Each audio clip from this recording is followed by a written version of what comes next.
Thank you for listening to Depictions Media Radio.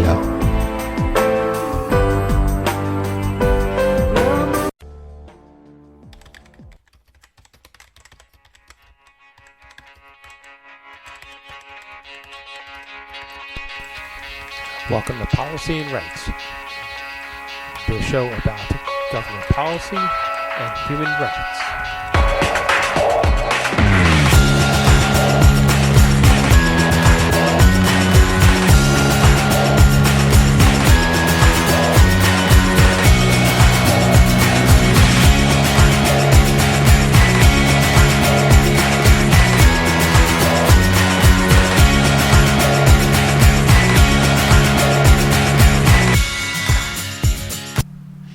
Welcome back to Policy and Rights here on Depictions Media Radio. I'm your host, Michael Clogs.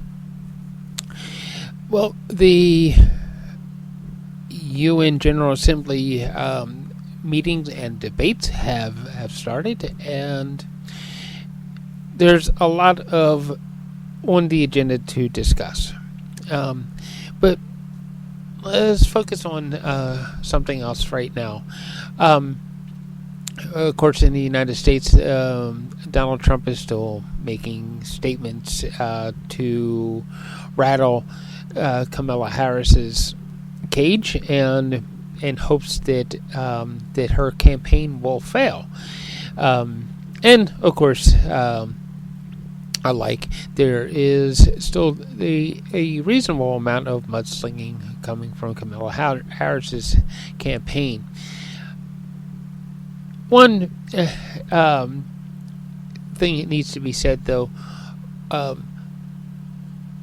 we have a more visible track record of the really good things that Ms. Harris has done for the United States, whereas with Donald Trump, when he was in the presidency seat the last time, he pulled the United States out of a lot of global things. And it's not I'm not going to say it's a good thing or a bad thing, but it's a definite thing to remember. That the United States started withdrawing from global programs and global initiatives. If you think that that's a good thing, then it's a good thing. If you think it's a bad thing, I personally don't think it is a wise thing for any particular country at this particular point in time to consider pulling away from global initiatives. Matter of fact, you should be probably trying to join in as many as possible with everything that is actually going on. The more connected your country could be, the better off your citizens might actually be. So, just something to consider as we draw closer to the vote that is happening in November. In British Columbia, you've probably listened to a couple of other episodes where in British Columbia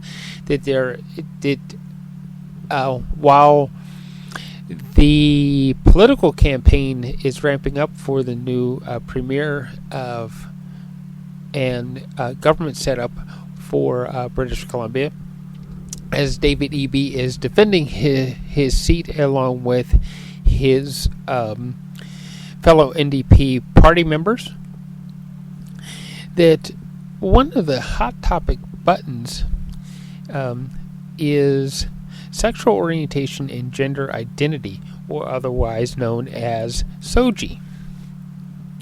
Now, there's a lot of controversy going on around it, and a lot of misinformation. But what I'm going to do is I'm going to invite everybody who hears this to simply go to the British Columbia website and search up SOGI yourself. And what you're going to find is that it is a list of explanations to policy that leads to anti-bullying. In other words, that they're trying to prevent people from being bullied because they identify a certain way or they have a certain sexual orientation. That it is a list of things from workers to teachers to students. They're all in the system of appropriate ways of addressing each other so that everyone feels warm and welcome, whatever their gender identity is or their sexual orientation, which isn't necessarily a bad thing. There is really no mention of any particular type of curriculum being taught in the schools.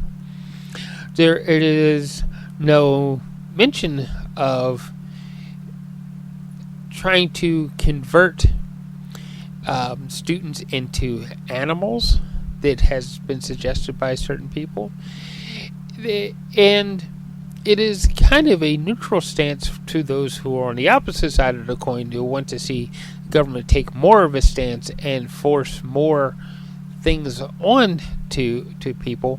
That it is a neutral stance, that we should all be respectful of each other and treat each other with some semblance of respect.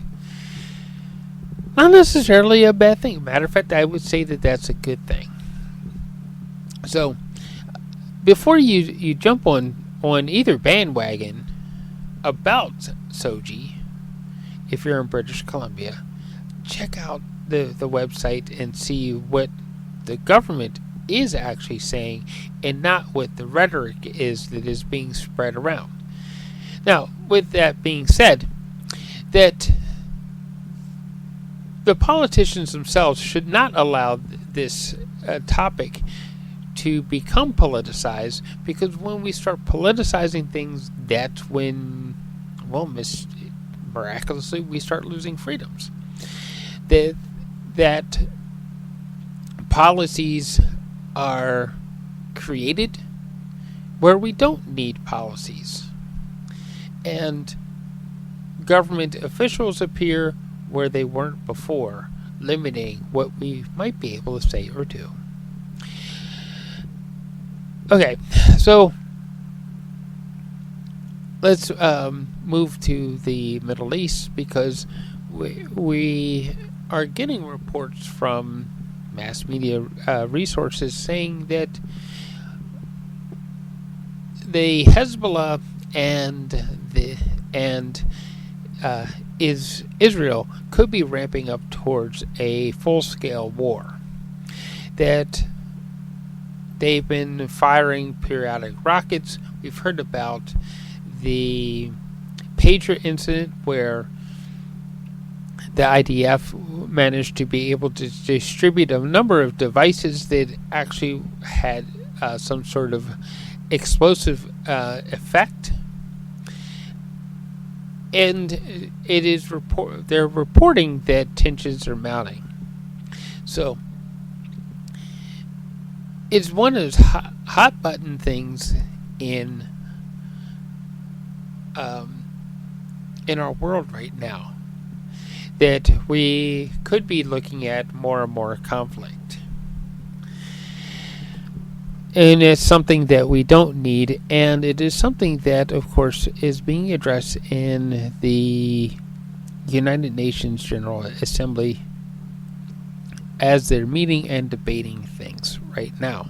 And of course, also I don't like putting it this way, but the Palestinian question. Because the people of Palestine do deserve to have a safe place that they can call home. And that maybe the United Nations at the end of World War II might have made a mistake in shuffling a number of Palestinians out so that it could be resettled by into a new state called Israel. So a lot is happening in our world. A lot that some of it's going to be eventually coming to votes, depending on where you are in the world, and That is the bottom line. If we want to see change, we have to get the people who are representing us in different offices and in different organizations to learn to come to a table and negotiate as opposed to firing weapons at each other. That when weapons are fired at from soldier to soldier, combatant to combatant, that they are aimed appropriately at combatant to combatant and not aimed at civilians. Aimed at those people who are not part of the political system and are just trying to build a home and a community.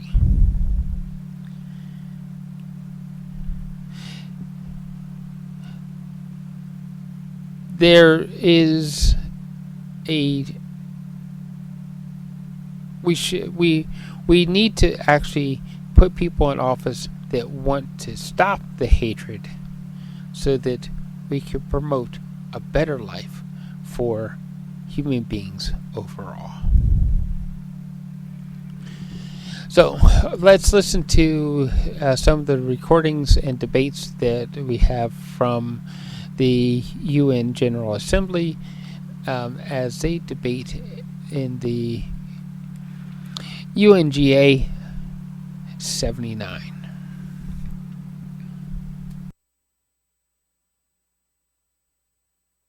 Seventh plenary meeting of the General Assembly is called to order.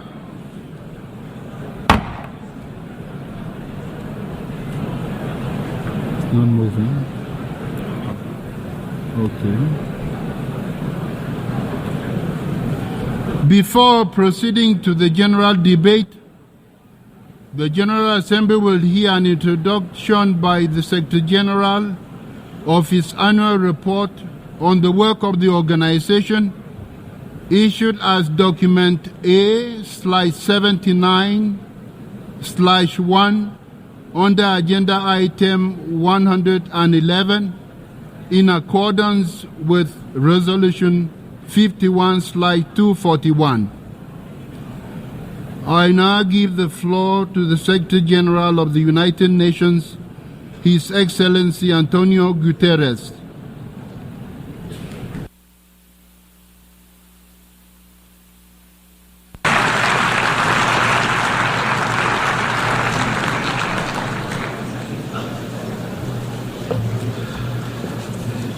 Mr. President of the General Assembly, Excellencies, ladies and gentlemen, our world is in a whirlwind.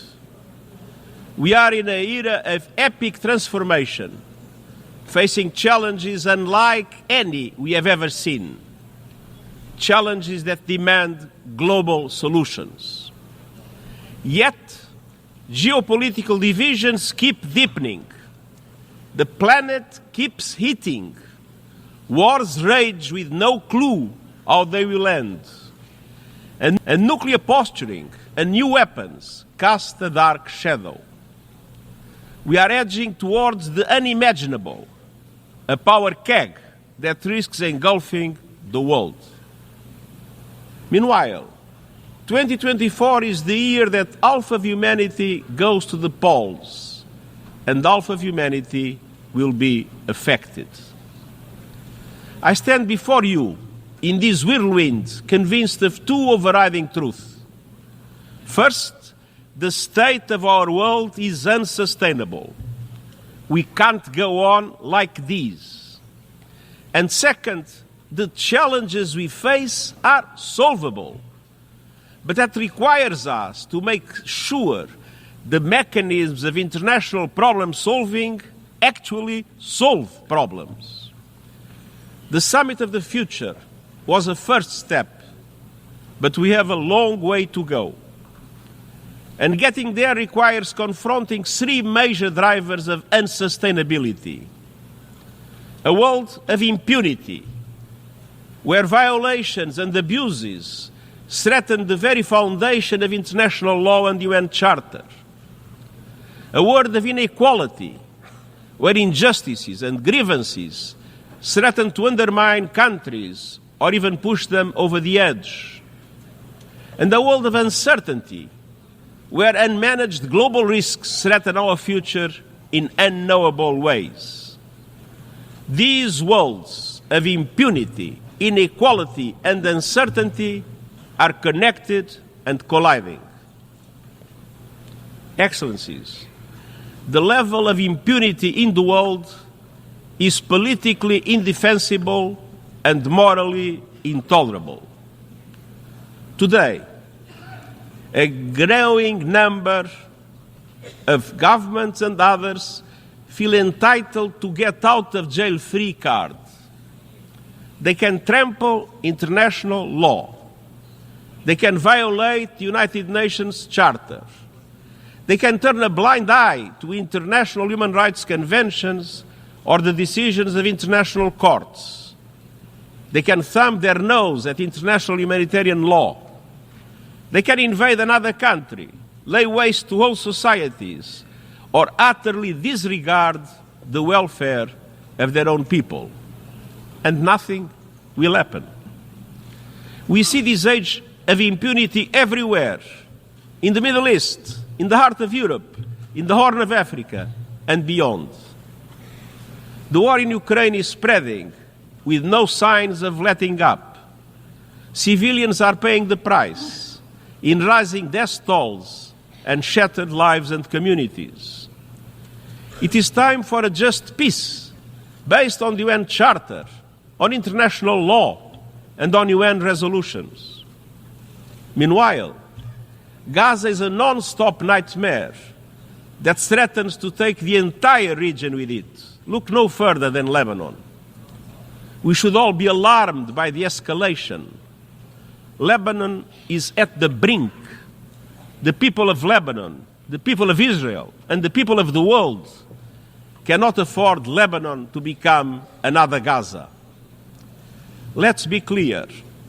Nothing can justify the abhorrent acts of terror committed by Hamas on October 7th or the taking of hostages, both of which I have repeatedly condemned.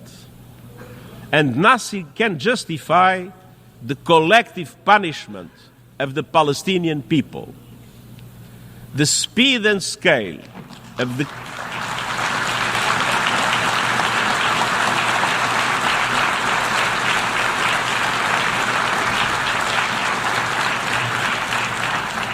The speed and scale of the killing and destruction in Gaza are unlike anything in my years as Secretary General.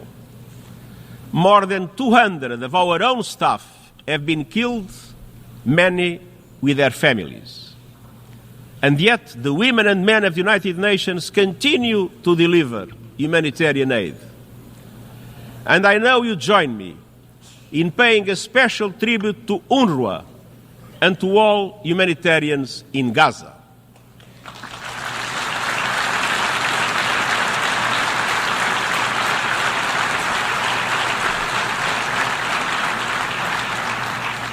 The international community must mobilize for an immediate ceasefire, the immediate and unconditional release of hostages, and the beginning of an irreversible process towards a two-state solution. For those who go on undermining that goal with more settlements, more land grabs, more incitement, I ask, what is the alternative? How could the world accept a one state in which a large number of Palestinians would be included without any freedom, any rights, or dignity? In Sudan, a brutal power struggle has unleashed horrific violence, including widespread rape and sexual assaults. A humanitarian catastrophe is unfolding as famine spreads. Yet outside powers continue to interfere with no unified approach to finding peace. In the Sahel, the dramatic and rapid expansion of the terrorist threat requires a joint approach rooted in solidarity, but regional and international cooperation have broken down. From Myanmar to the Democratic Republic of the Congo, to Haiti, to Yemen and beyond, we continue to see appalling levels of violence and human suffering in the face of a chronic failure to find solutions. Meanwhile, our peacekeeping missions are too often operating in areas where simply there is no peace to keep. Instability in many places around the world is a byproduct of instability in power relations and geopolitical divides.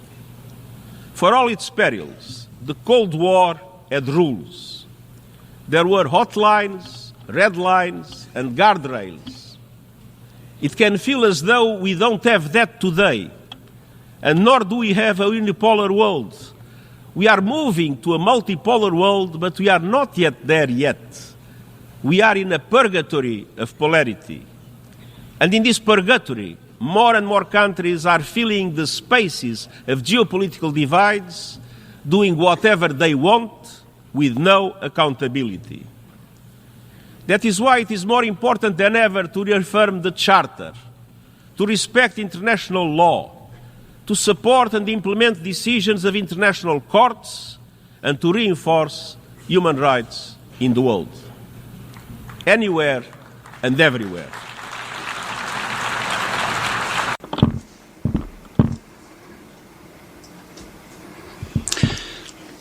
Excellencies, ladies and gentlemen, rising inequalities are a second driver of unsustainability and a stain on our collective conscience.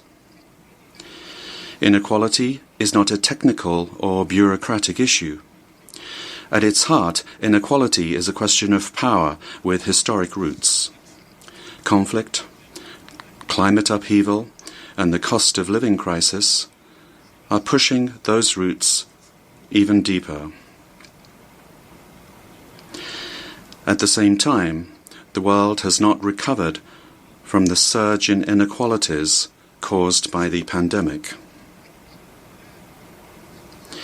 Of the world's poorest 75 countries, 1/3 are worse off today than they were 5 years ago. During that same period, the 5 richest men in the world have more than doubled their wealth. And the top 1% of people on Earth own 43% of all global financial assets. At the national level, some governments are supercharging inequalities by doling out massive tax giveaways to corporations and the ultra-rich, while shortchanging investments in health, education and social protection. No one is being more shortchanged than the world's women and girls. Excellencies, rampant gender-based discrimination and abuse are the most prevalent inequality across all societies.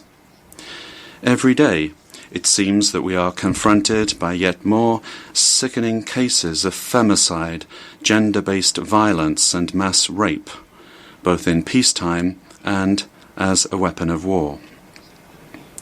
In some countries, laws are being used to threaten reproductive health and rights. And in Afghanistan, laws are being used to lock in the systematic oppression of women and girls. And I am sorry to observe that despite years of talk, gender inequality is on full display. Please forgive me, it's on full display in this hall as well. Less than 10% of speakers during this week's general debate are women. This is unacceptable, especially when we know that gender equality delivers for peace, sustainable development, climate action, and much more. That is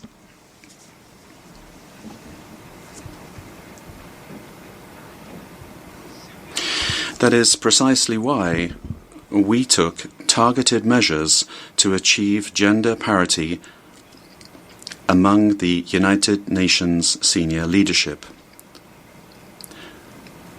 This is a goal that we have already achieved. It's doable. I call on male-dominated political and economic establishments around the world to do it as well. Excellencies, global inequalities are reflected and reinforced even in our own global institutions. The United Nations Security Council was designed by the victors of the Second World War. At the time, most of the African continent was still under colonial domination. To this day, Africa has no permanent seat on the world's preeminent Council of Peace. This must change.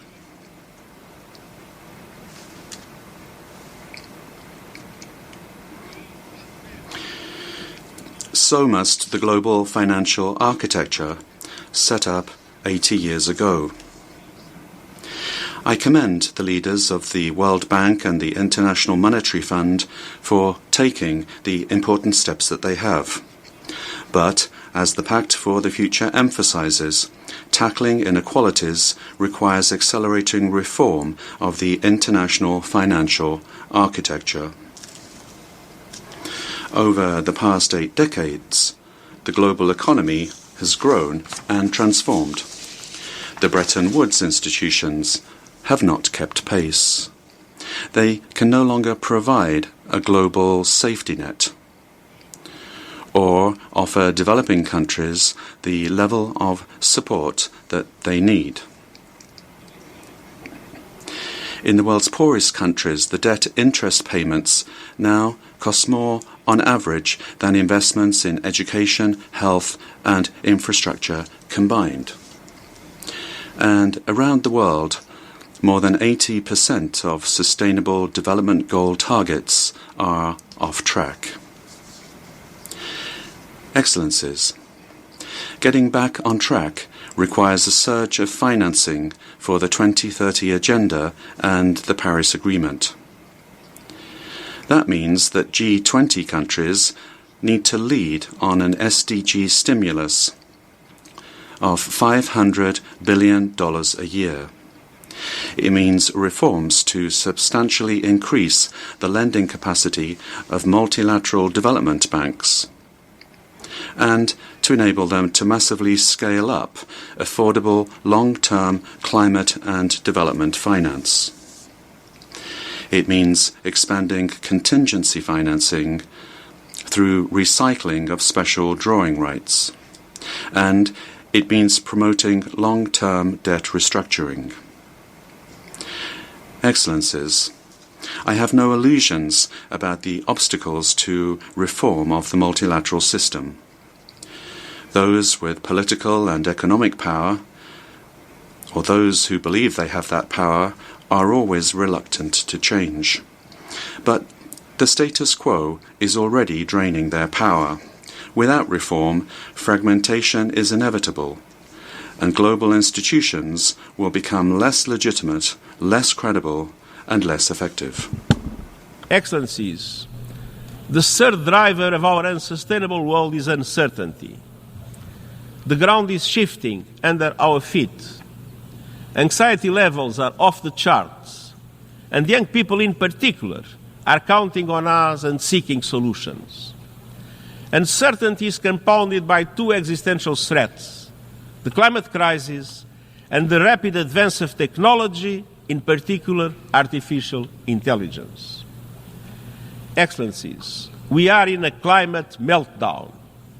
Extreme temperatures, raging fires, droughts, and epic floods are not natural disasters. They are human disasters, increasingly fueled by fossil fuels. No country is spared.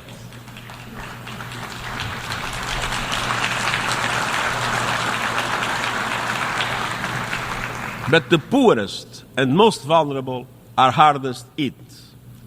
Climate hazards are blowing a hole through the budgets of many African countries, costing up to 5% of GDP every year. And this is just the start.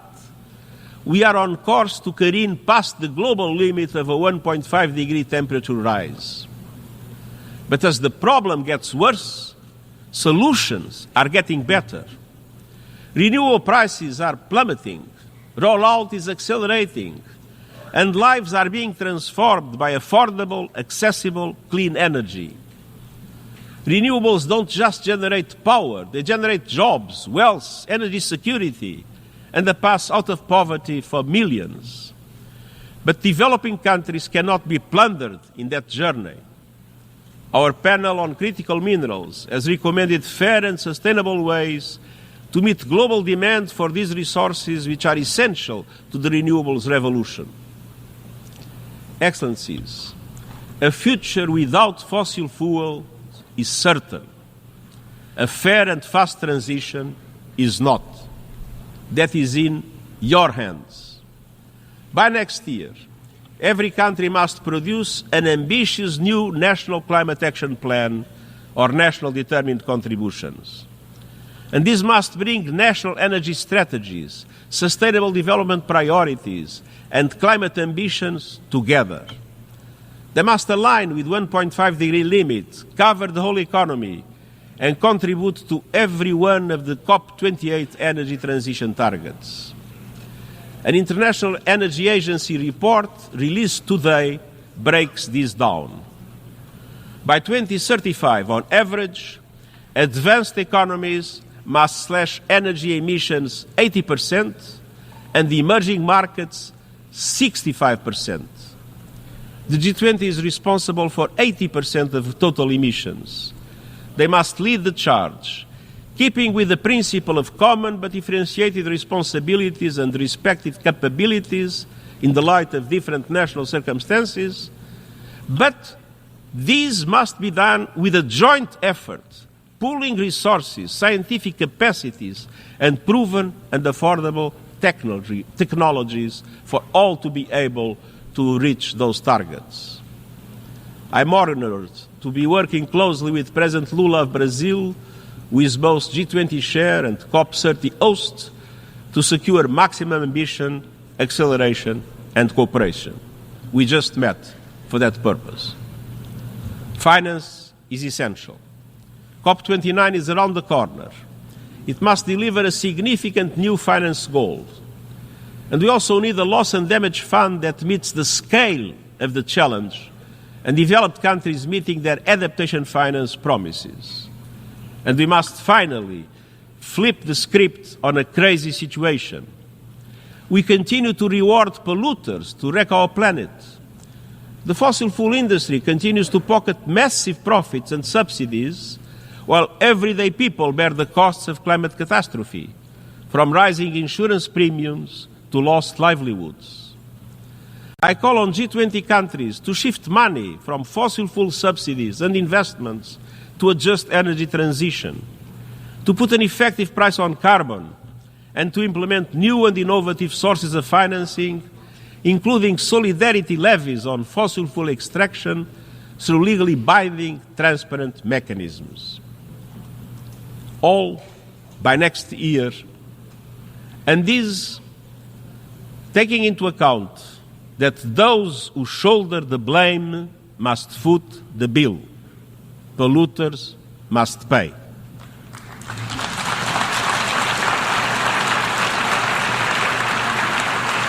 Excellencies, the rapid rise of new technologies poses another unpredictable existential risk.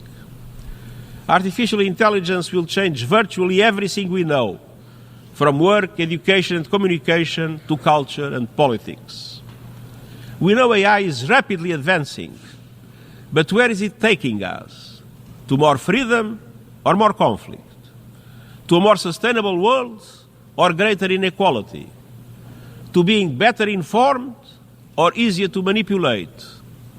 A handful of companies and even individuals have already amassed enormous power over the development of AI with little accountability or oversight for the moment. Without a global approach to its management, artificial intelligence could lead to artificial divisions across the board.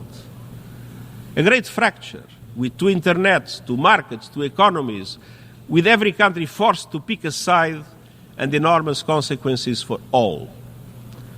The United Nations is the universal platform for dialogue and consensus.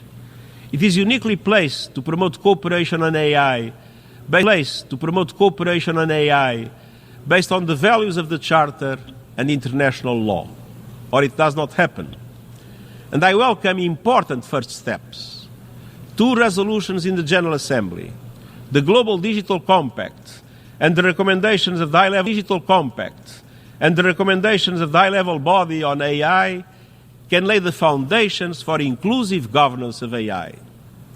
Let's move forward together to make AI a force for good. Excellencies, nothing lasts forever, but a feature of human life is that it appears otherwise. The current order always feels fixed until it is not. Across human history, we see empires rising and falling, old certainties crumbling, tectonic shifts in global affairs. Today, our course is unsustainable. It is in all our interests to manage the epic transformations underway, to choose the future we want, and to guide our world towards it. Many have said that the divisions and differences today are just too great, that it is impossible for us to come together for the common good. You proved that is not true. The Summit of the Future showed that with a spirit of dialogue and compromise, we can join forces to steer our world to a more sustainable path. It is not the end. It is the start of a journey, a compass in the whirlwind. Let's keep going. Let's move our world towards less impunity and more accountability, less inequality and more justice, less uncertainty and more opportunity. The people of the world are looking to us, and succeeding generations will look back on us. Let them find us on the side of the United Nations Charter, on the side of our shared values and principles, and on the right side of history. And I thank you.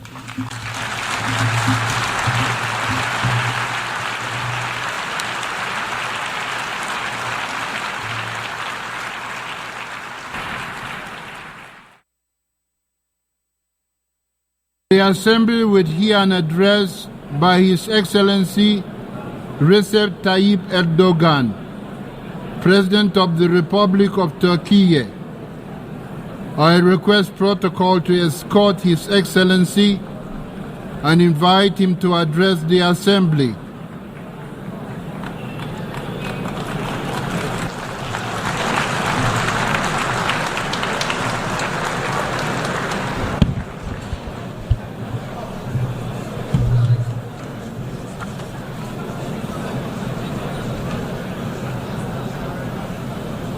Sayın Başkan, Mr. President, dear heads of states and governments, Mr. Secretary General, distinguished delegates, on behalf of myself, my country, and my nation, I greet you with my most heartfelt feelings and respect. I'm honored to have the opportunity to address the United Nations General Assembly once again today. Well, I hope that the 79th General Assembly will be a blessing for our countries and for the entire humanity. I would like to congratulate Mr. Francis on the completion of his term as President of the General Assembly and wish success to Mr. Young as he takes over. I would like to express here our pleasure to see the representative of our friend and brother Palestine in his rightful place among the member states as a result of long struggles. I hope that this historic step will be the final turning point on the road leading to Palestine's membership to the United Nations. The international community and all of us in the human family must fulfill our obligation to the Palestinian people without further ado, that haven't done already. Distinguished guests, I know that there are certain crises that you're monitoring on TV, and those are the crises that we are going through every day, and we're trying to manage them. That's why today I'm not talking representing a country that is situated far away from tensions, but instead that is found at the very heart of tension and war. Some people will be critical of us, but despite that fact, today on the common rostrum of the human race, we will speak of the truth frankly and openly. Right now, the United Nations, under the roof of which we are found today, were established in the aftermath of the Second World War, in which millions of people have lost their lives to maintain international peace and security. With the establishment of the United Nations, expectations for global stability, peace, and justice were reborn. And hopes for peace were sprouted again. To put it bluntly, unfortunately, in the last few years, the United Nations has failed to fulfill its founding mission and has gradually become a dysfunctional structure. The world is bigger than five is my motto, it's my credo, and this credo represents our common values, and we need those values more than ever in this day and age. International justice cannot be left in the will of five privileged member states of the Security Council. And the most dramatic example to that is the war, the massacre that has been going on in Gaza for the last 350 days. And since October 7, 41,000 Palestinians have been killed in the continuous Israeli attacks. 41,000 lives, 41,000 people, mostly children and women, were ruthlessly taken away. And no one knows where more than 10,000 people are, most of which are children. And likewise, 100,000 people were injured, maimed, or they lost their limbs. 172 journalists were killed while trying to do their job under very difficult circumstances. And more than 500 medics have been killed while they were trying to save lives. Humanitarian aid workers and the United Nations personnel who came to the rescue of the people of Gaza who were struggling with hunger and thirst were killed. More than 215 United Nations personnel. They hit marketplaces, tents, and camps where the refugees were sheltered. They hit 820 mosques and 3 churches that shouldn't have been touched even in war. And they deliberately hit dozens of hospitals, hundreds of schools, more than 130 ambulances carrying patients. They shredded the Charter of the United Nations from the rostrum of the United Nations and shamelessly challenged the whole world, who are people of conscience. From this very rostrum, they challenged them. My friends, leaked images from Israel's prisons, which it has turned into concentration camps, clearly show what kind of barbarianism we are facing. As a result of Israeli attacks, Gaza has become the world's largest cemetery for women and children. More than 17,000 children were targeted by Israeli bullets and bombs.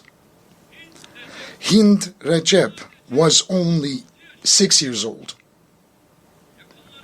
He and his family were seeking safety when their car was hit by Israeli forces. He lost everything. He lost his mother, father, siblings, cousins. He lost all the hopes he had packed, and only he survived. He waited desperately for rescue for 12 days. Will you come to take me? I'm fearful. Was waiting for a helping hand to reach out to him for 12 days. Despite the level of our world has reached, despite the technology at our disposal, despite our organizations with huge budgets employing tens of thousands of personnel, as a human family of 8 billion inhabitants, we haven't yet managed to rescue a 6-year-old girl, which is actually like an injured sparrow trapped under the rubble that was shaking before our eyes.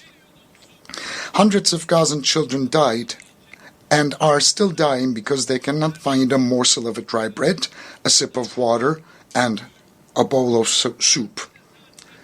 In Gaza, not only children are dying, but also the United Nations system. The values that the West claims to defend are dying. The truth is dying. The hopes of humanity to live in a more just world are dying one by one. I am asking you bluntly here, openly, frankly. I call out to you, oh human rights organizations. Are those in Gaza and the West Bank not human beings? Do children in Palestine have no rights? Can't they play out on the streets in their homelands safely? And calling out to the international press organizations, aren't the journalists murdered by Israel on live TV your colleagues, whose offices were actually raided as well? I call out to United Nations Security Council.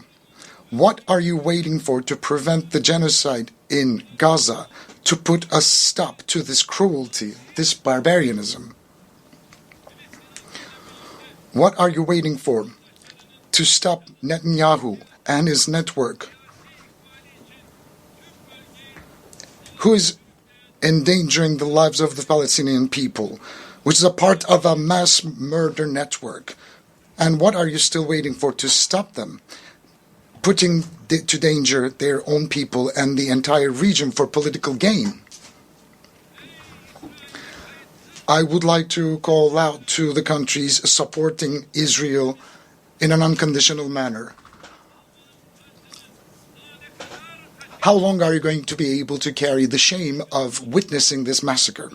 Dear friends, while children are dying in Gaza, in Ramallah, in Lebanon, while babies are dying in incubators, unfortunately, the international community has given a very bad test and failed in a big way. What's happening in Palestine, look, is a sign of a great moral collapse. I believe that the peoples of the world, the leaders of countries and international organizations should reflect on this painful picture, upon this painful landscape. And I would like to state very clearly and loudly here, the Israeli government, disregarding basic human rights, trampling on international law at every opportunity, is practicing ethnic cleansing, a clear genocide against a nation, a people, and occupying their lands step by step. Palestinians, whose freedom, independence, and most basic rights have been usurped, are rightfully exercising their legitimate rights of resistance against this occupation and ethnic cleansing. The just resistance of the Palestinian people against the occupiers of their land is too noble. It's honorable and legitimate to be called illegitimate. It's heroic and it's noble.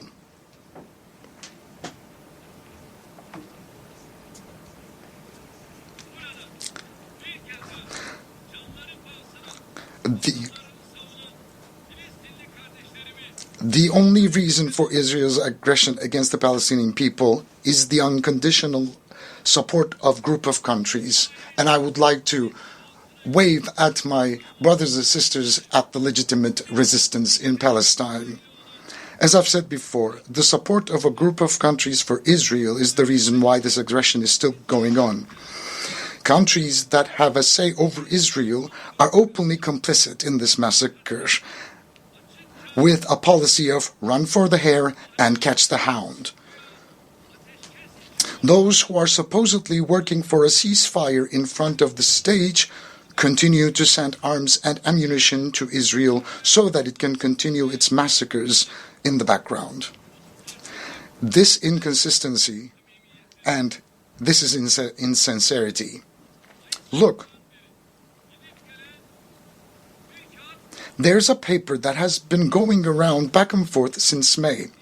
Hamas has repeatedly declared its acceptance of the ceasefire offer. But the Israeli government has made it very clear that this is the party that doesn't want peace by constantly dragging its feet, making a settlement of the dispute much more difficult, almost impossible, constantly finding an excuse and sneakily killing its negotiating partner at a time when it was closest to a ceasefire. Israel's stalling and deception should not be given any more credit. In the absence of the implementation,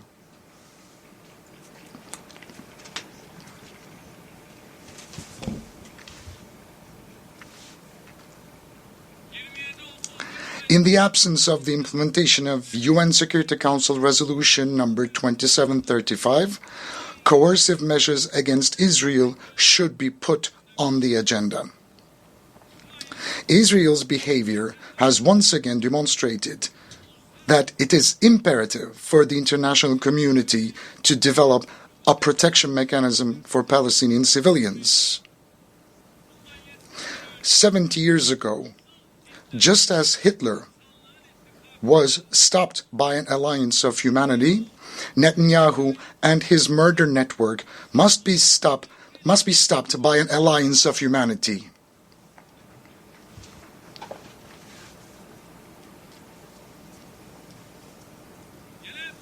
We believe that the General Assembly's authority to recommend the use of force, as in the 1950 Resolution on Unity for Peace, should be considered in this process during this time.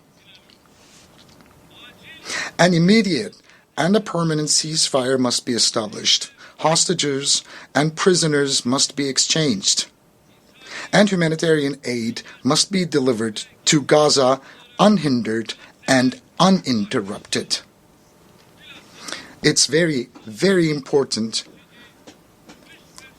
that we extend a helping hand to the people of Gaza, especially before the winter season, when conditions on the ground will become even more challenging.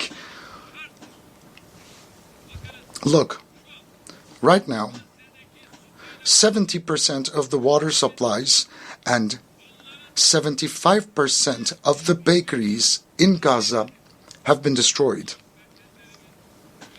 95% of health centers were partially or completely damaged. 150,000 houses were completely destroyed, 200,000 houses were partially destroyed, and 80,000 houses become uninhabitable. Infectious diseases such as polio and hepatitis are on the rise. The people of Gaza receive only a quarter of the aid they urgently need. That's what they have access to. And as Turkey, we have been providing humanitarian aid to our brothers and sisters in Palestine, and we will keep on doing that. With more than 60,000 tons of aid, Turkey is the country sending the largest amount of aid to Gaza. Likewise, by halting commercial transactions with Israel, we have demonstrated our stance on this issue. Now, during the last couple of weeks, attacks by Israel have been increased in Lebanon, and we are by the side of Lebanese people and the Lebanese government.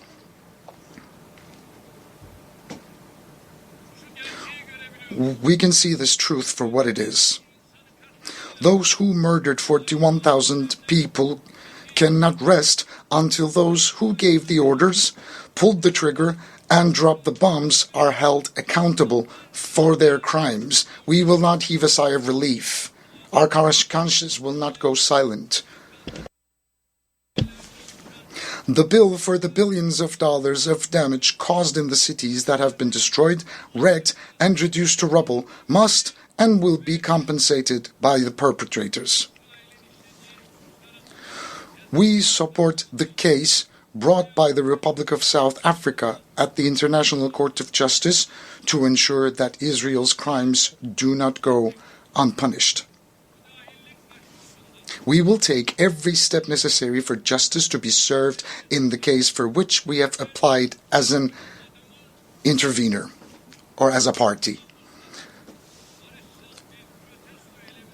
We will fight for the blood of Ayşenur Ezgi Egi, who was shot in the head and murdered by Israeli soldiers during a peaceful protest in Nablus.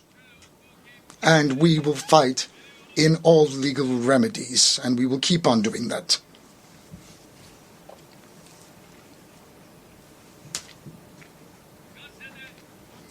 While a ceasefire in Gaza is urgently needed, the underlying problem in the Israeli-Palestinian conflict is the Israeli occupation of Palestinian territories.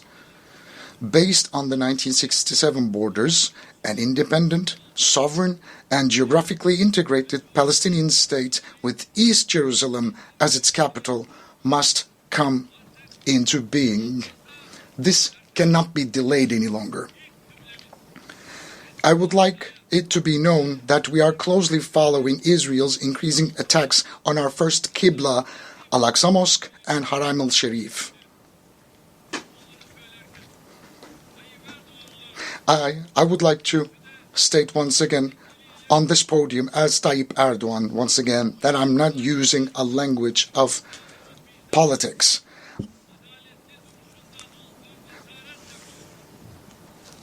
I am encouraged by our ancestors who have always stood by the side of the victims honorably and nobly. We are a nation that has been on the side of the oppressed and against the oppressors and oppression throughout history. We are such a nation. We welcomed Jews fleeing the Inquisition 500 years ago and Jews fleeing Hitler's concentration camps. We opened our arms wide. We, as a country and a nation, I'll be very clear to say that we have no animosity or hostility towards the people of Israel. We oppose anti-Semitism in the same way we oppose the targeting of Muslims just because of their faith.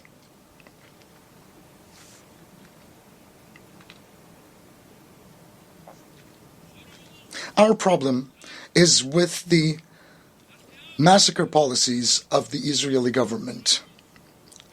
Our problem is with the oppressor and the oppression, just as it was 5 centuries ago. Everybody should know about this. We will always speak of the truth and speak of what's right and what's fair. Even if some people will be uncomfortable, we will continue to shout out the truth and stand by the righteous and boldly say that we will speak of what we know is right, even though it will hurt some people.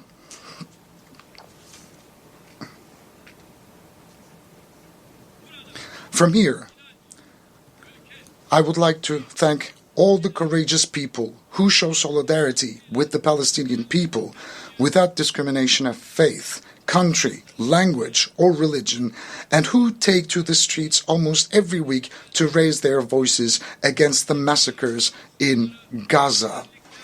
I would like to especially thank the university students and the youth.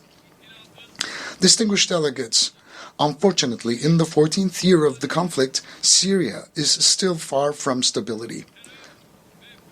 The economic and humanitarian situation in the country, in the grip of terrorism and separatist organizations, remains dire. On the basis of UN Security Council Resolution 2254, we hope to advance the political process and achieve national reconciliation. We are determined to sincerely pursue our position in favor of a realistic dialogue. We are very sincere in that regard. Our neighbor Iraq, while continuing its fight against terrorism, is taking decisive steps towards development, reconstruction, and reintegration with its region. And the international community must support Iraq's efforts. In this context, it is important to implement initiatives such as the Development Road Project, which will benefit the entire region on a win-win basis.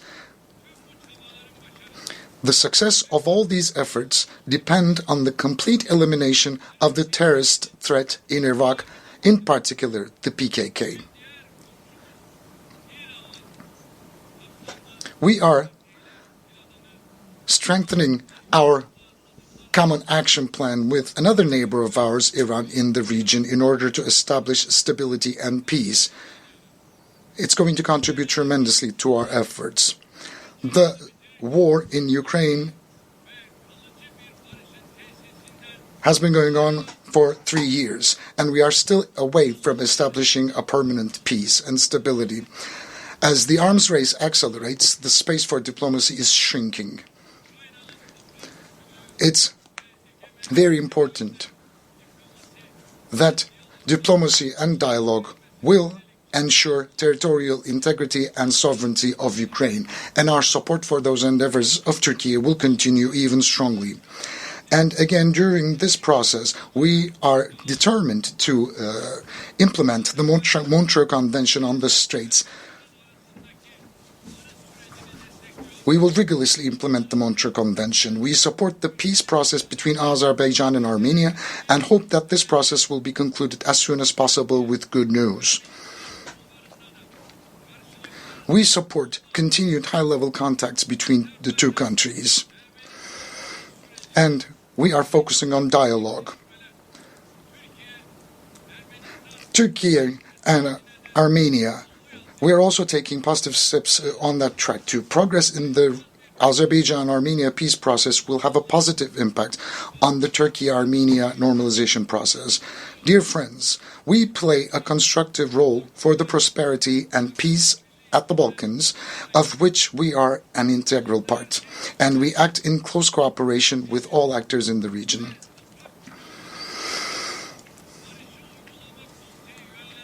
As a member of the Steering Committee for Peace Implementation Council, we emphasize the importance of the sovereignty, political unity, and territorial integrity of Bosnia and Herzegovina on every platform, and continue our contribution to Operation EUFOR Althea. We are successfully continuing the Key 4 command we assumed last year and supporting the Belgrade-Pristina dialogue process. We want to see the Aegean Sea and the Eastern Mediterranean as a zone of stability and prosperity where the legitimate interests of all the parties are concerned can be respected.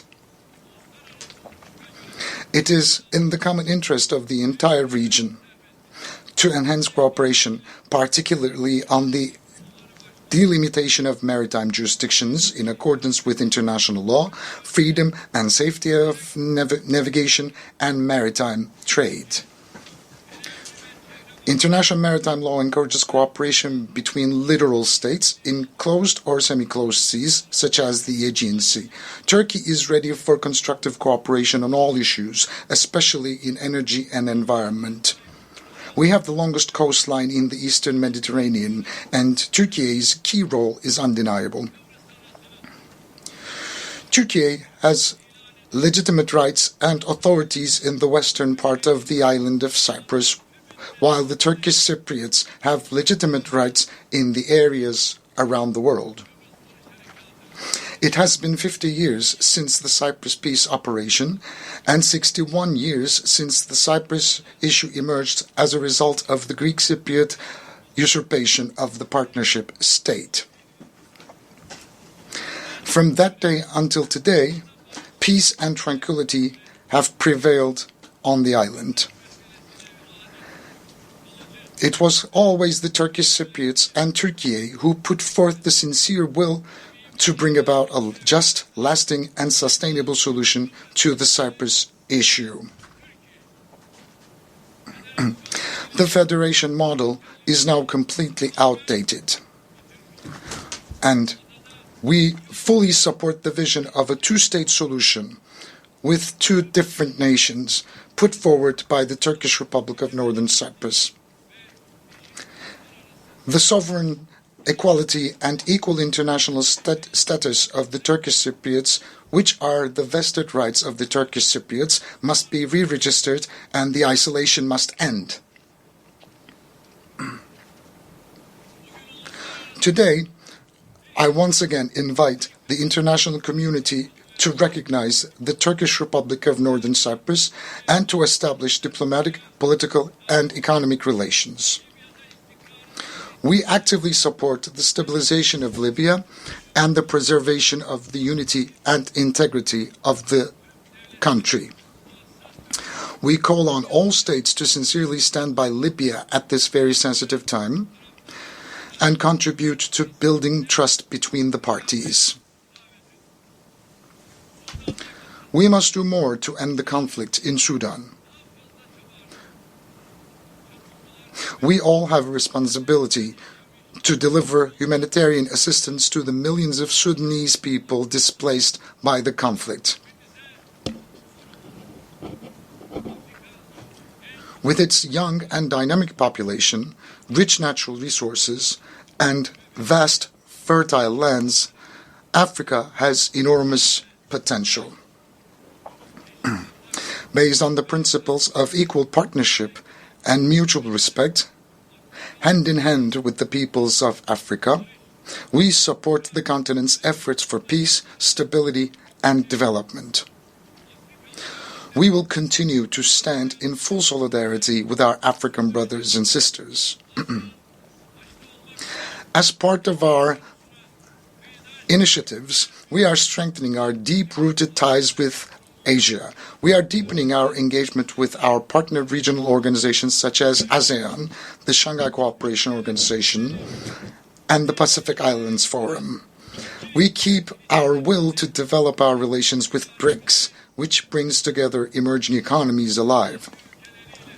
We share a deep-rooted history with the countries of Central Asia, and we are further strengthening our cooperation on bilateral and multilateral grounds.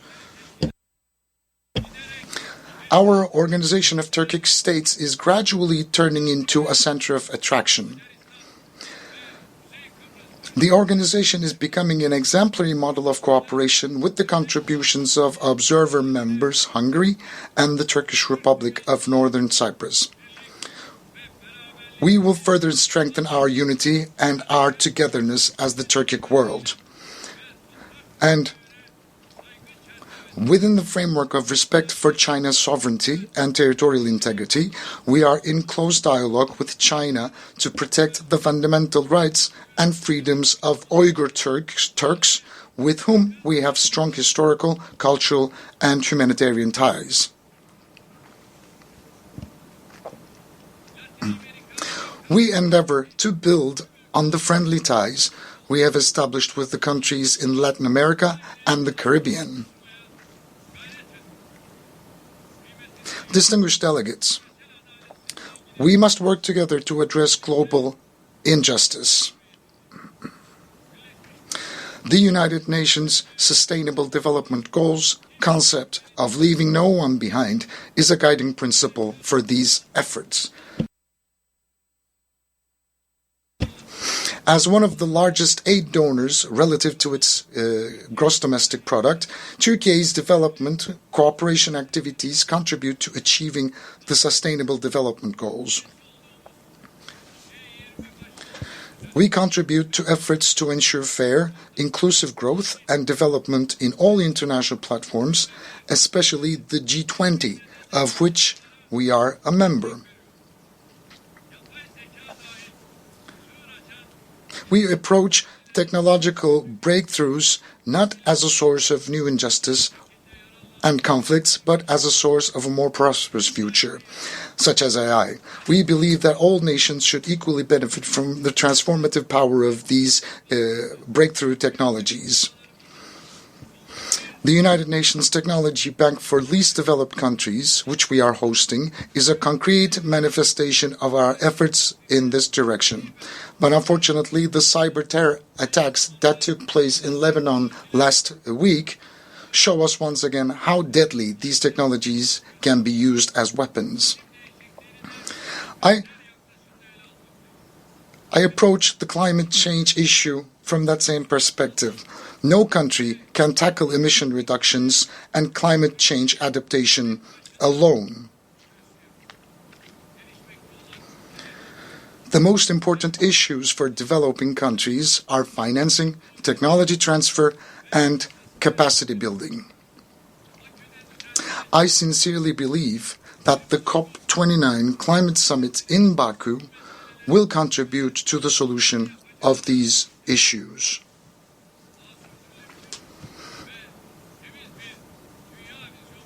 At the summit, we expect to launch important additional initiatives and unveil our long-term low-emission development strategy and the Zero Waste initiative that became a reality under the auspices of my spouse, Madam Emine Erdogan.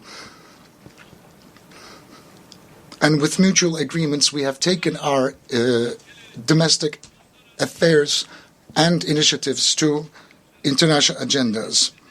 I would like to ask everybody to support our endeavors in that regard.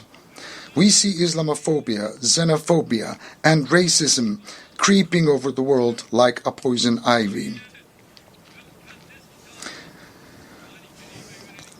We can see that every week attacks are taking place upon our mosques and our holy book of Quran. In the middle of Europe, people's homes are set on fire and lives are taken because of their ethnic and religious affiliation. Their lives are taken away from them and their fundamental rights are being suspended. And nobody can ignore this growing danger any longer. On March 15th, 2024, we expect a special envoy to combat Islamophobia to be appointed at the United Nations as soon as possible, as envisaged in the draft resolution adopted on March the 15th.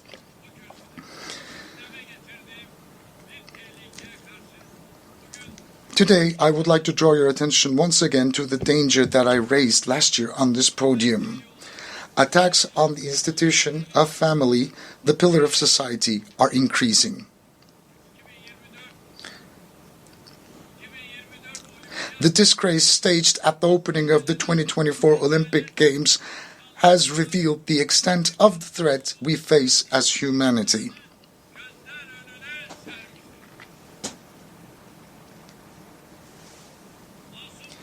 A sporting event watched by innocent children and hundreds of millions of people of all ages and beliefs has been used as a tool for a sexist propaganda.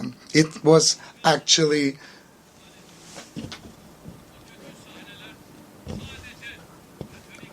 a parade of bad scenes. Those disturbing scenes of evil have wounded not only the Catholic world, the Christian world, but everyone who respects the sacred values.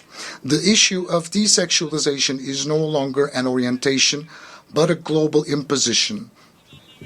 It literally became a war against the sacred and human nature. We are facing a multidimensional, comprehensive, and ruthless project of destruction, who are speaking out and who are reacting to this evil. Anyone who raises a voice for this annihilation project is silenced and targeted by lynch campaigns. And Turkey is determined to break this siege and resist the climate of fear. To this end, we became a member of the United Nations Friends of the Family Group. Inshallah, God willing, together with other member countries, we will not hesitate to defend the family, the human being, and the human nature. I invite all the countries that share our sentiments to shoulder this struggle. With these thoughts in mind, I wish that the 79th General Assembly will be auspicious for all humanity. I greet you all once again with love and respect. May peace be with you and may you remain in health.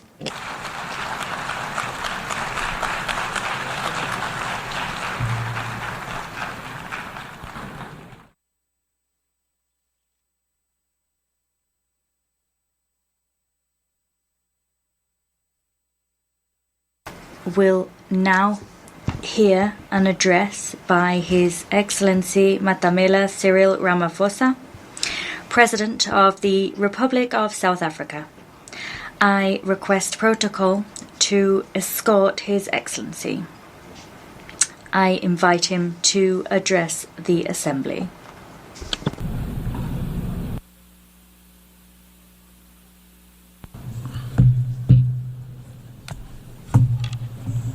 Thank you, Your Excellency, the Chair of the Assembly. We take this opportunity to thank the United Nations Assembly to give us a chance to speak. 30 years ago, South Africa was born as a new nation, equal, united, and free from apartheid. We adopted a new constitution as the birth certificate of our new nation. Our first democratic elections brought the tyranny of apartheid to an end, a system that this General Assembly had declared to be a crime against humanity. In adopting Resolution 2202A in 1966, as later endorsed by the Security Council in 1985, the United Nations was a beacon of hope in our quest for justice.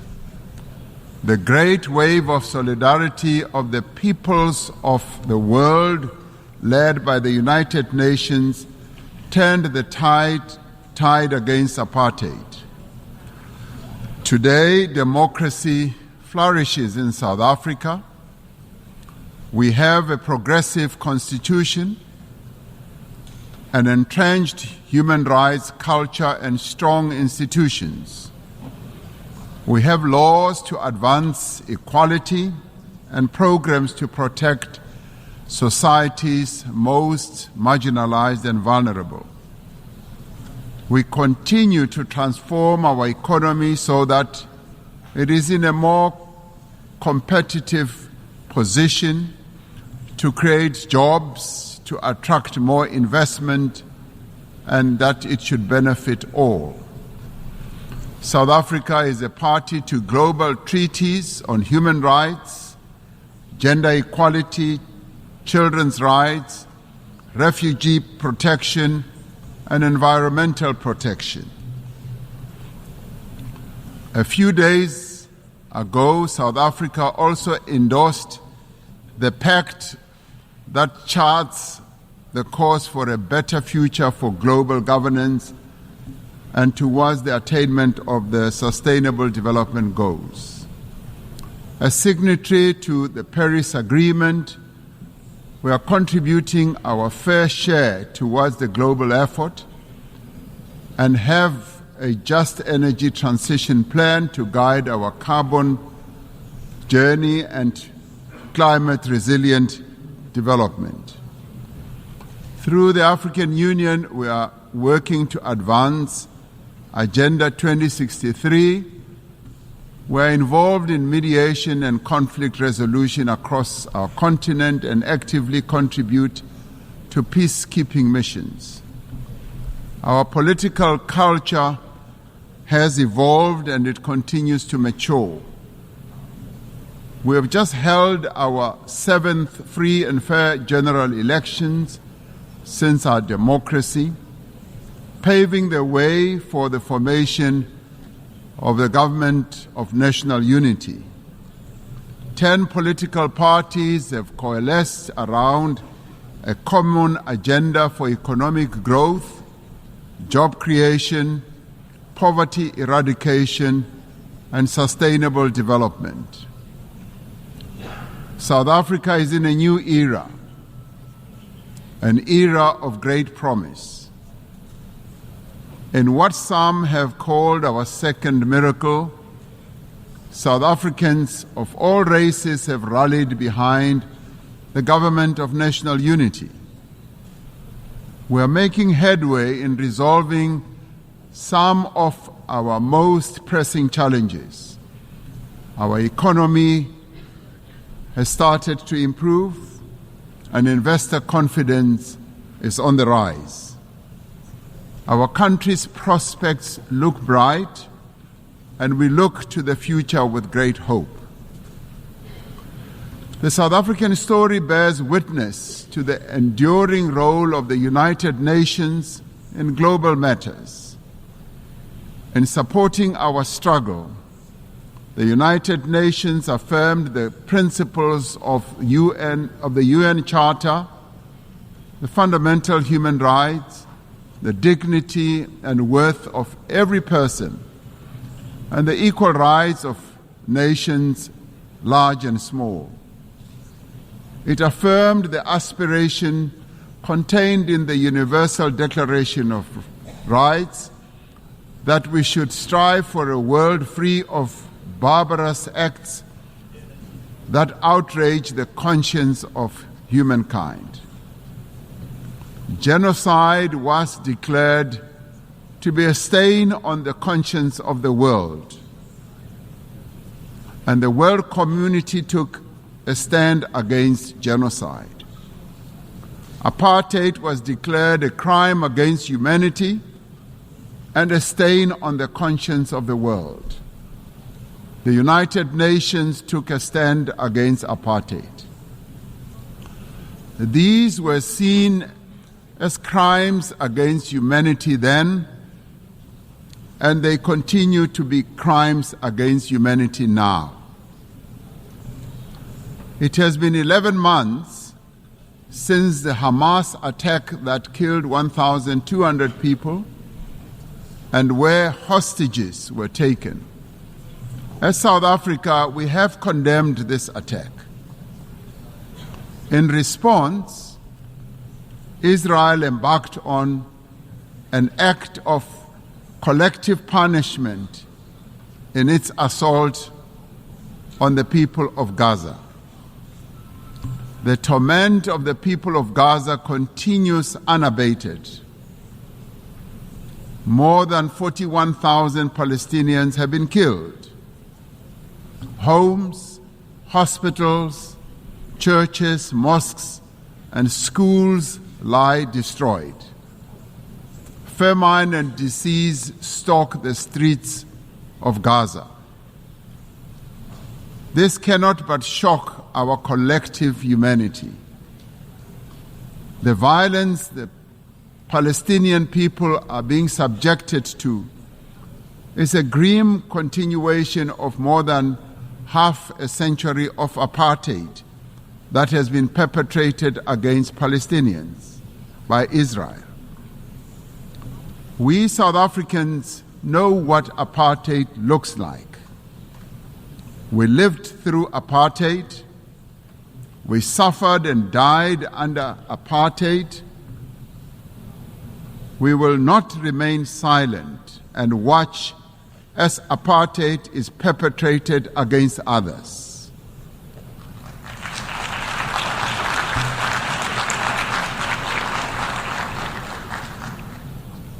Through the United Nations and the instruments it wields, we must end the suffering that Palestinians are being subjected to. We are called upon to uphold the principles of the UN Charter and to uphold consistently and in their entirety the fundamental tenets of international law. International law cannot be applied selectively. No one state is more equal than any other. In December last year, South Africa approached the International Court of Justice, seeking an order to prevent Israel from committing genocide against the people of Gaza. We did so in terms of our obligations as a state party to the Convention on the Prevention and Punishment of the Crime of Genocide. As South Africa, we welcome the support that a number of countries have given to the case that we have launched at the ICJ. The ICJ's orders make it clear that there is a plausible case of genocide against the people of Gaza. They further make it clear that states must also act to prevent genocide by Israel and to ensure that they are not themselves party to the violation of the Genocide Convention by aiding or assisting in the commission of genocide. We reiterate our call for an immediate ceasefire and for the release of all hostages. The only lasting solution is the establishment of a Palestinian state, a state that will exist side by side with Israel, with East Jerusalem as its capital. Our moral conscience further demands that we exert every effort to bring peace also to other countries, especially the eastern part of the Democratic Republic of the Congo, to Sudan, to Ukraine, and other parts of the African continent. We must realize the aspirations of the people of Western Sahara to self-determination. Achieving and maintaining peace and security requires the collective will of the community of nations gathered here. It requires that the UN Security Council should be a more representative body and inclusive. 78 years since its formation, the structure of the United Nations Security Council remains largely unchanged.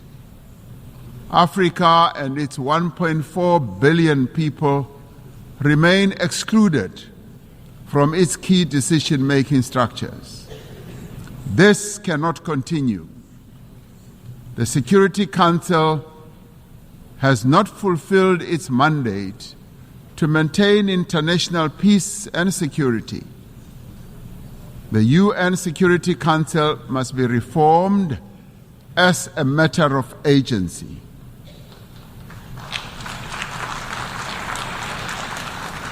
We would like to see the Security Council being more inclusive so that the voices of all nations can be heard and be considered.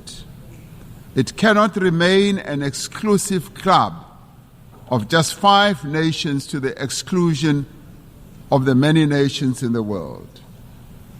Africa stands ready to play its role in building a safer global order by participating in the work of the UN Security Council on the basis of respect and acceptance. The African Union and its member states are engaged in mediation, in dialogue and diplomacy across our continent to create conditions under which peace and development can take hold. There must be greater collaboration between the United Nations and the African Union towards resolving a number of conflicts and also in addressing the root causes of conflicts that continue to rage. Pandemics and endemics pose a serious threat to us all. We are concerned by the spread of mpox across the world and in Africa in particular. We urge the international community to mobilize vaccines and other medical countermeasures for deployment where they are most needed. Economic prosperity is key to sustainable peace. Through the Africa Continental Free Trade Area, we are establishing the foundation for a massive increase in trade and investment and infrastructure in our continent. The AFCFTA will further integrate regional economies and accelerate Africa's industrialization and economic growth. The climate crisis is now a full-blown climate emergency in the world. It impacts very devastatingly to both countries and citizens of many countries. Extreme weather, such as flooding, fires, and droughts, are becoming wreaking havoc on societies, economies, and the livelihoods of ordinary people. Despite being least responsible for climate change, developing economy countries, and particularly African countries, are bearing the brunt of what they did not create and are in the front line.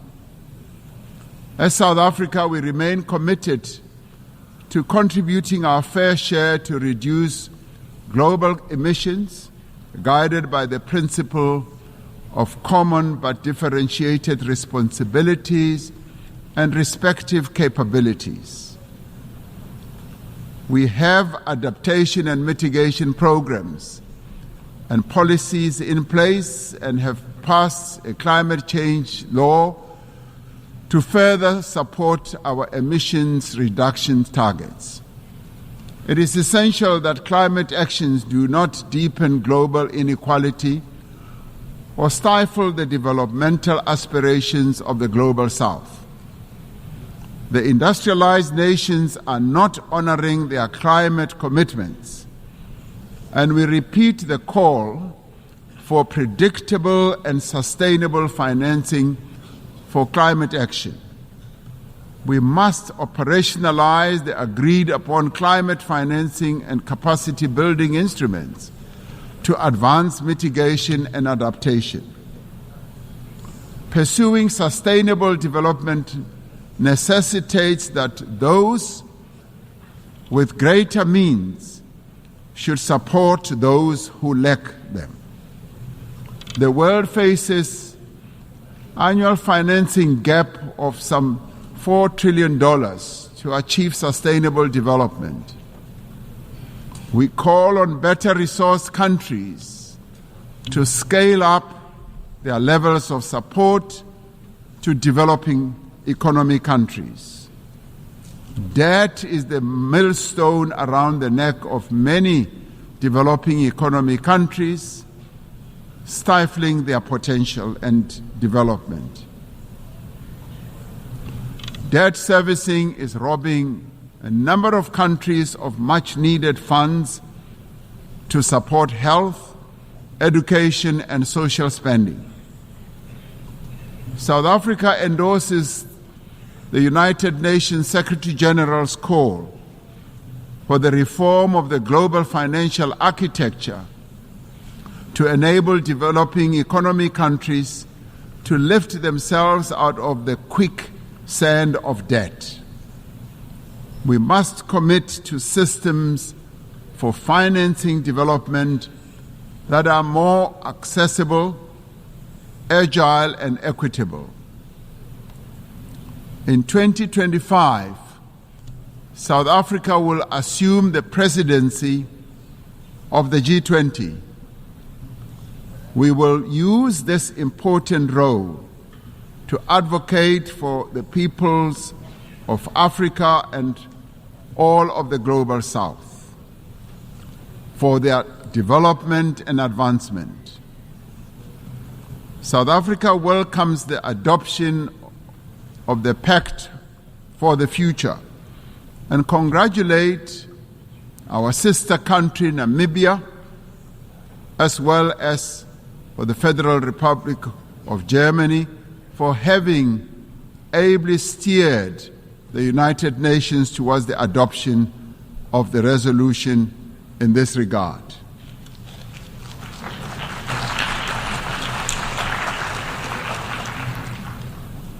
This Pact of the Future is a platform for us to focus on those actions we need to take together to build a world in which the equal worth of every person and the equal worth of every country is recognized and valued.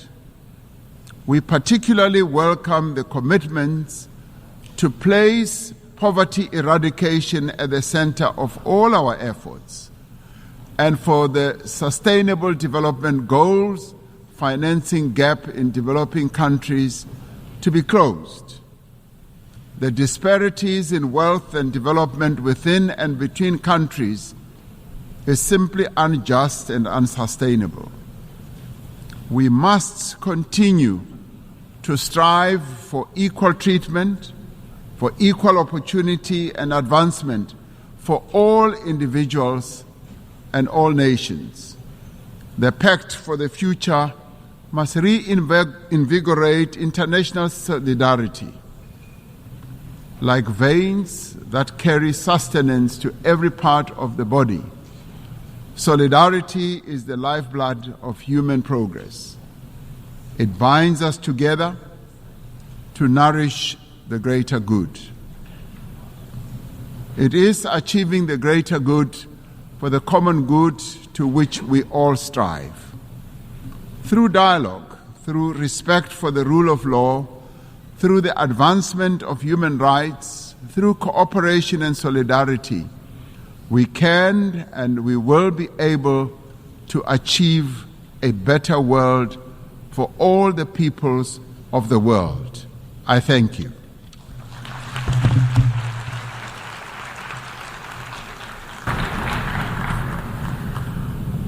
I wish to thank the President of the Republic of South Africa.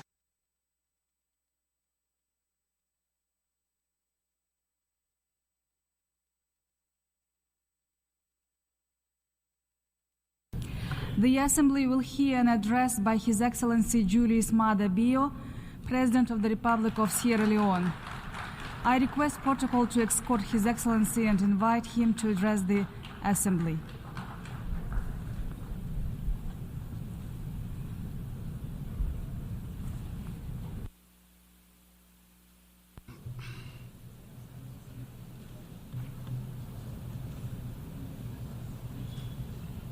Madam President,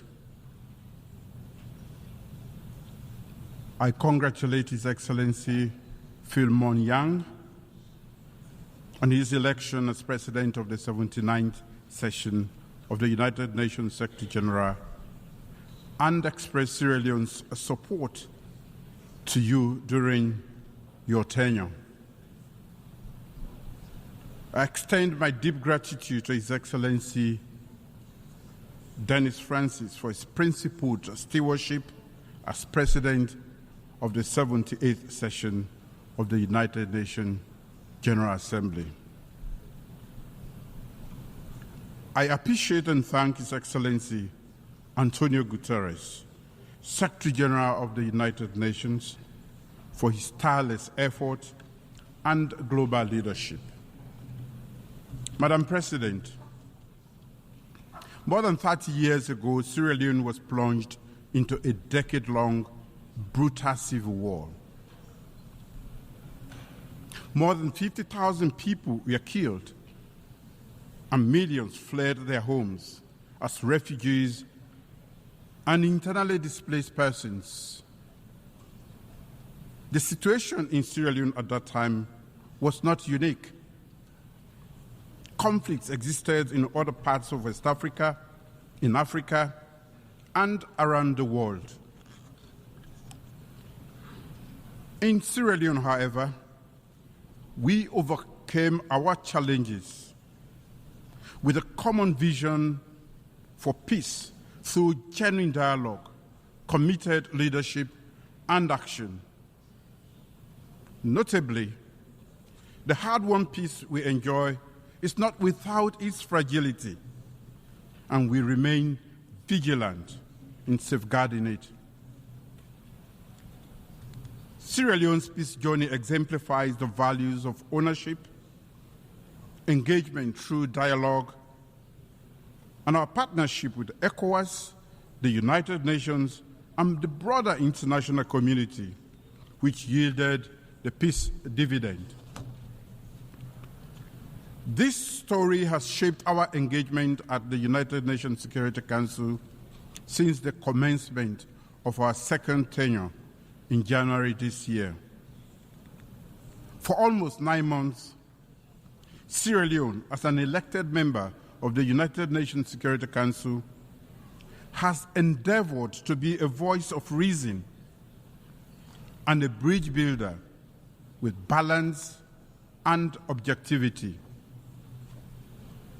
We will continue to promote respect for and adherence to international law and the UN Charter, ensure the protection of civilians, end impunity through accountability, and foster dialogue for the peaceful settlement of disputes.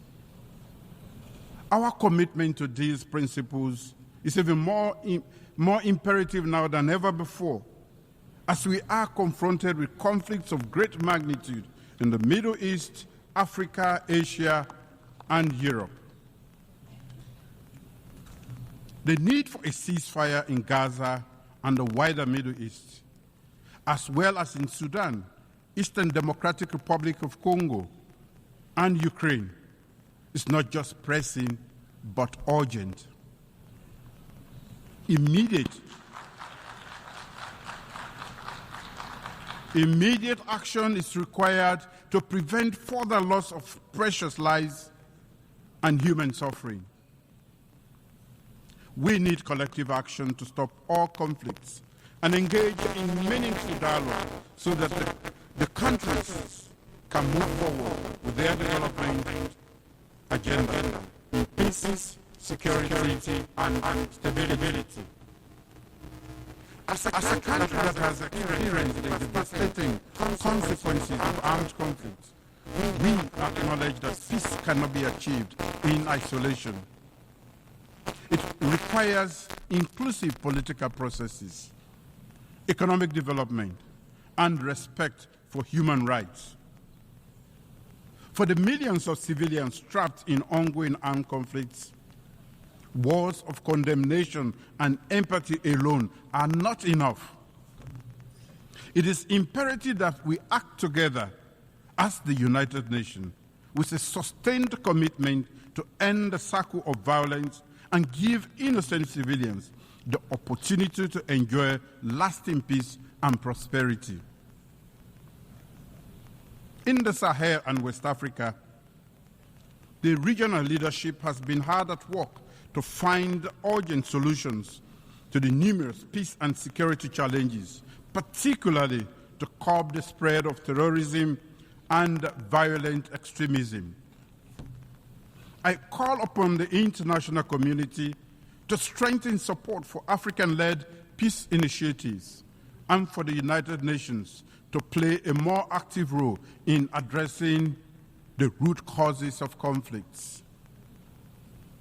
The safety and security of the people in the Sahel and parts of West Africa require a strong commitment from all relevant actors to engage in political dialogue and diplomacy actively to ensure we provide countries in the front line, especially Burkina Faso, Mali, Niger, the necessary support they need. Commitment to political transition is necessary, but it should never be at the expense of the safety of vulnerable civilians. There can be commitment and action on both. I've called for meaningful dialogue and led by example by visiting the head of state of Burkina Faso before Sierra Leone assumed the presidency of the United Nations Security Council in August 2024. We need to build bridges, and this requires the international community's commitment to working with the regions to implement dialogue-based, region-led, and region-owned solutions. Madam President, our current tenure at the United Nations Security Council has reinforced the view that there is an urgent need for reform. Nearly 80 years after its creation, the Security Council has been stuck in time. Its imbalanced composition is unjust and at odds with current realities, undermining its legitimacy and effectiveness. Unfortunately, Africa remains the unquestionable victim in all of this. Without structural change, the Security Council's effective performance and legitimacy remains unquestionable. In a historic and successful debate, which I presided over during Sierra Leone's August presidency of the Security Council on addressing the historic injustice and enhancing Africa's effective representation in the Security Council, I spoke as a representative of the continent that has long been underrepresented in the decision-making processes that shape our world on matters of peace and security. That debate had an indisputable resonance.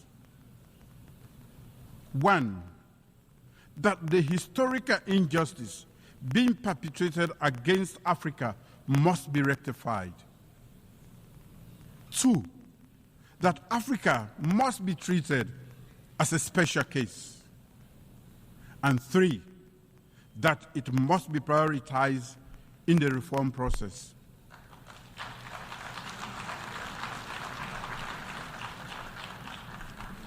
In expressing appreciation for the active and supportive engagement by the many interest and regional groups, as well as invited member states to the debate, the facts and issues are now clear to all. Africa has long been marginalized in global decision-making processes, and its voices are often drowned out. The legacy of colonialism, economic exploitation, and political marginalization has left deep scars on the African continent, thereby affecting its development, stability, and influence in international affairs. This results in a lack of meaningful representation on issues that directly affect the continent, such as conflict prevention, conflict resolution, peacekeeping operations, and sustainable development. Addressing contemporary global security challenges require the collective wisdom and cooperation of all nations, not just the privileged few or the most militarily or economically powerful. We urge that equitable representation of Africa, we argue that equitable representation of Africa will better equip the United Nations to tackle global challenges and foster a more just, fair, and peaceful world. As the coordinator of the African Union Committee of 10 on the reform of the Security Council, Sierra Leone remains fully committed to promoting, defending, and soliciting support for the common African position as espoused in the Ezowini Consensus and SAT Declaration. Africa, therefore, demands no less than 2 permanent seats with all the rights and privileges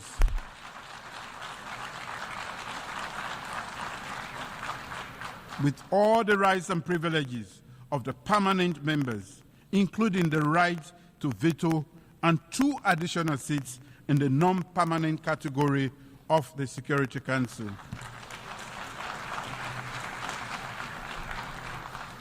Sierra Leone welcomes the consensus that has emerged from the UN Secretary-General, from the UN General Assembly intergovernmental negotiations, as reflected in the Pact for the Future.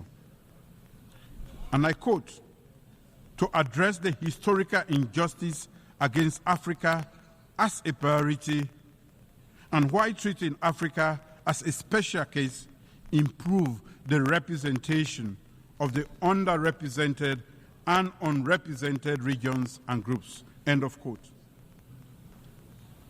Let us work together to redress historical injustice and recreate a Security Council that truly reflects the diversity of the world that we live in today. As I stated in the Security Council debate, the time for half-hearted measures and incremental progress is over. Africa's voice must be heard, and its demands for justice and equity must be met, and now. Madam President, the Summit of the Future for Sierra Leone is about delivering peace, human rights, and the dividends of democracy for everyone, everywhere, and now. Accordingly, my government has laid out a strategic vision for Sierra Leone as captured in Sierra Leone's Medium-Term National Development Plan 2024-2030, a framework for delivering socio-economic development and prosperity for our people. Aligned to the Sustainable Development Goals and the African Union's Agenda 2063, our development plan serves as a comprehensive blueprint for transformative acceleration in critical areas such as agriculture, food security, human capital development, job creation for our youth, infrastructure development, and technology. With the adoption of the Pact for the Future, including the Declaration on Future Generations and the Global Digital Compact at the Summit of the Future, my government is reinforcing its commitment to championing and investing in human capital development. Human capital development is a profound commitment to our people's well-being and future. By investing significantly in education, healthcare, and agriculture, my government is laying the foundation for a prosperous and equitable Sierra Leone. Over the past 6 years, our achievements through our free quality education program, legislative reviews, and governance reforms in the education sector, and radical inclusion strategy have been highly impactful, well acclaimed, and seen as a good model for the world. We welcome the Global Digital Compact's principle of ensuring safe, secure, and trustworthy emerging technologies, including artificial intelligence, to offer new opportunities to accelerate development and leaving no one behind. In the area of gender equality and women's economic empowerment, significant strides have been made, and they are some of the legacies my government will bequeath to our current and future generations. I I recently signed into law this year a bill prohibiting child marriage. Following the historic signing into law of the Gender Equality and Women's Empowerment Act of 2023. This is all meant to ensure the realization of the national aspiration for our women and girls to build an inclusive and equitable society. I remain steadfast in my commitment to ensuring that every girl and woman lives in a safe environment with ample opportunities to realize their full potential and thrive equally in the world. From prioritizing the women's peace and security agenda at the Security Council to adoption by the General Assembly of a resolution condemning all forms of sexual and gender-based violence, and urging all countries to provide victims and survivors with access to justice, reparation, and assistance. We will continue to advocate for women and girls across the globe. Therefore, I'm pleased to announce that Sierra Leone will commence preparatory work that will lead to the convening of a diplomatic conference to conclude an internationally legally binding instrument on access to justice for sexual violence survivors. The proposed treaty, Freetown Treaty, in accordance of the success of the United Nations resolution on access to justice, remedies, and assistance for survivors of sexual violence.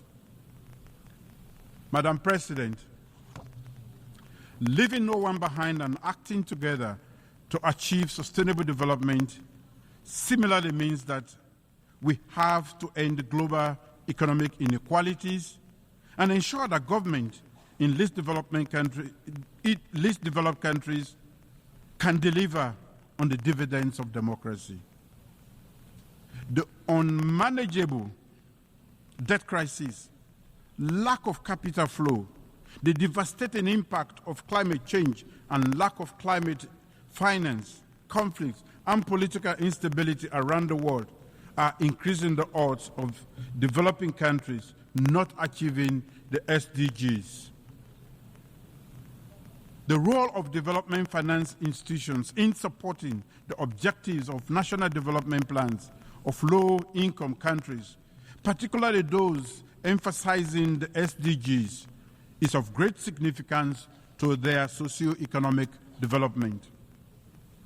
At the International Development Association for Africa Heads of State Summit in Nairobi, April this year, Sierra Leone unreservedly expressed its endorsement of the Nairobi IDA communique.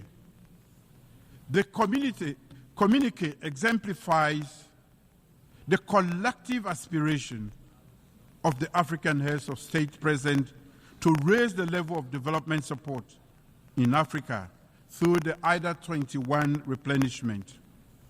I wish to re-echo that endorsement at this August gathering. IDA's affordable concessional finance allows African leaders to develop our economies, enhance education and healthcare, deal with increasing effects of climate change, and expand electricity and digital access without becoming buried in unsustainable debt. To conclude, Madam President, the end of the Second World War in 1945 did not only unite leaders, but also urge them to cooperate. This was the birth of multilateralism. As the African proverb says, our two hands do not wash themselves, they wash one another. As leaders, we must cooperate to achieve the purposes of this United Nations and deliver peace and security, stability and prosperity for our people. Divisions and unhealthy competition will only lead to humanity's destruction. We must ensure unity in diversity, where the rights of the weak and the minority are protected. So let us safeguard our multilateral system. Let us cooperate, acting together for the advancement of peace, sustainable development, and human dignity for present and future generations, leaving no one behind. Thank you.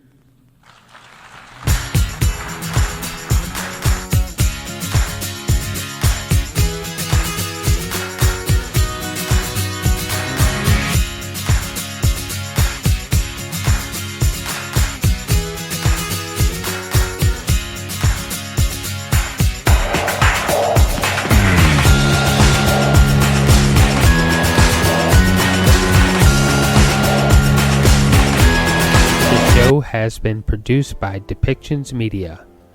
Please contact us at depictions.media for more information.